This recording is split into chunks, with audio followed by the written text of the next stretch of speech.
Terima kasih, Pak Ganjar. Pertanyaan ini terkait dengan kinerja Kementerian Pertahanan. Ketika tadi kita bahas sama-sama situasi pertahanan kita, Bapak tadi membahas tentang bagaimana belanja alutsista, bagaimana rencana tentang minimum force itu bisa dicapai dan lain-lain. Bapak melakukan review itu. Nah, di sisi lain, Bapak juga waktu itu pernah memberikan penilaian atas kinerja penegakan hukum di Indonesia. Bapak beri skor 5 atas kinerja hukum di Indonesia. Pertanyaannya sekarang terkait dengan pertahanan, berapa skor yang Bapak berikan atas kinerja Kementerian Pertahanan yang dipimpin oleh Bapak Prabowo? 5 juga. Saya punya datanya dan kemudian akan saya sampaikan. Maka di meja saya sudah saya siapkan data satu persatu. Kritik otokritik itu menyehatkan. Tidak ada kok rasa dengki di hati saya. Tukin hanya 80%. Lihat Kementerian Keuangan, lihat Kementerian PUPR. Menteri-menterinya mengusahakan peningkatan tukin di mereka. Lalu kita lihat tadi alutsista yang bekas, yang itu resikonya adalah keselamatan dari TNI kita. Mereka bekerja keras menjaga setiap jengkal tanah Republik ini. Tetapi mereka tidak didukung dengan policy. Karena itu menurut saya skornya justru di bawah 5, Mas Ganjar. Kalau 5 itu ketinggian, Pak Ganjar. Terima kasih, Pak Ganjar. Mas Anies gak usah takut. Disebut aja angkanya berapa gitu loh. Kayak saya gitu loh. Jangan di bawah 5, sebut aja berapa. 11, Mas. Dari 100. Oke. Saya cukup kaget karena beberapa hari yang lalu calon wakil presiden Bapak menyampaikan bahwa negara kita tidak dalam keadaan perang, sehingga untuk apa kita harus beli alat-alat perang. Tapi hari ini Bapak mengatakan Bapak setuju dengan kenaikan anggaran 1-2%. Jadi itu saya minta ketegasan. Yang kedua, ya sekali lagi data-data yang Bapak pegang adalah keliru, dan juga Pak Ganjar tadi juga banyak kelirunya. Saya sangat transparan dan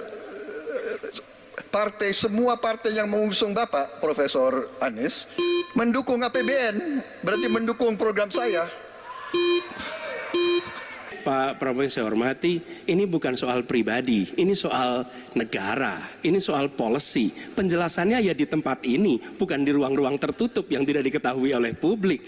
Justru kalau Bapak ketahui datanya salah, tunjukkan di tempat ini, sehingga publik bisa mengetahui, bukan dalam pertemuan-pertemuan lain yang tidak jelas dari mana kita bisa menilai akurasinya. Jadi, Pak Anies, saya tidak bicara tertutup, saya bicara di Dewan Perwakilan Rakyat Komisi 1, di mana semua partai yang mengusung Bapak hadir dan menyetujui yang saya ajukan. Jadi, dan juga sekarang waktunya nggak ada, jadi saya mengundang kita bicara terbuka. Tidak ada yang perlu dirahasiakan. Bapak Presiden menyampaikan, Bapak punya lahan lebih dari 340.000 hektar, sementara TNI kita, prajurit kita, selebih dari separuh tidak punya rumah dinas. Itu fakta, tidak perlu dibicarakan secara tertutup. Itu kekurangan yang harus kita perbaiki. Dan ketika tadi Bapak mengatakan, Bapak akan meningkatkan kesejahteraan. Pak, Bapak ini sudah Menhan selama 4 tahun, hampir 5 tahun. Bukan calon Menhan. Jadi harusnya menunjukkan inilah yang sudah saya kerjakan. Bukan mengatakan apa yang akan dilakukan. Pak Prabowo, saya senang sekali Bapak memantik saya, data saya tidak benar. Silakan bantah data saya hari ini, Pak. Dan saya izinkan kalau ada staf mau bantu, silakan berdiri di sebelahnya. Izinkan. Pak, Global Peace Index kita menurut sumber Institute for Economic and Peace kita turun, Pak. Kalau mau diklosa boleh. Silakan. Saya bawakan ini dari rumah. Mari kita bicara data yang benar. Global Militarization Index kita, sumbernya Bonn International Center for Conflict Studies, turun. Semua skornya ada.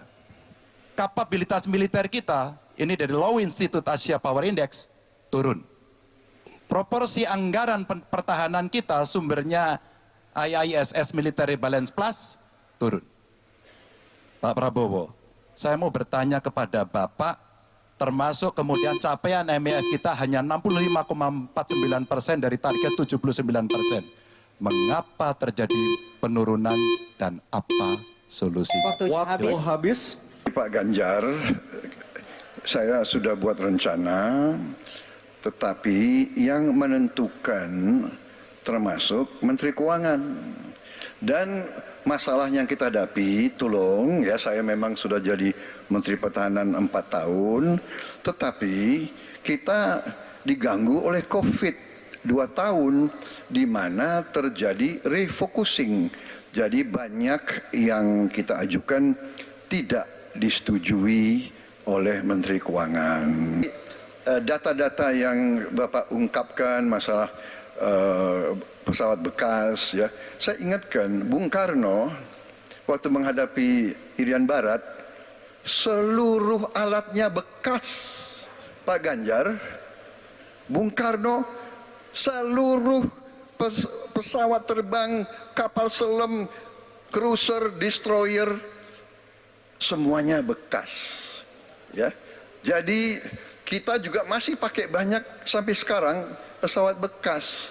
Jadi banyak data Bapak, mungkin niat Bapak baik, tapi mungkin tim Bapak, staf Bapak itu keliru memberi masukan, ya. Jadi dalam alat perang, saya katakan bukan baru dan bekas, tapi usianya. Kalau pesawat flying hours, ya.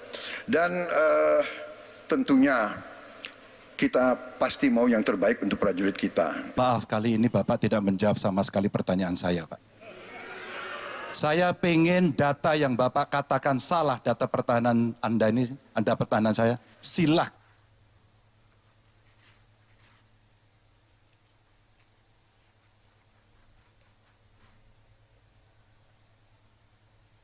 Kan Anda bantah di sini. Bapak tidak mampu membantah dan Bapak menjelaskan pesawat bekas. Saya tidak pernah berbicara pesawat bekas dalam pertanyaan saya. Minimal saya bertanya, tadi kalau Bapak, maaf, mendengarkan terakhir, capaian MEF kita hanya 65,49% dari target 79%, dan ini mengkhawatirkan karena akhir tahun ini sudah harus selesai. Bapak juga tidak menjawab. Jadi artinya sebenarnya apa yang Bapak jawab dari seluruh pengelolaan pertahanan yang ada di Indonesia ini?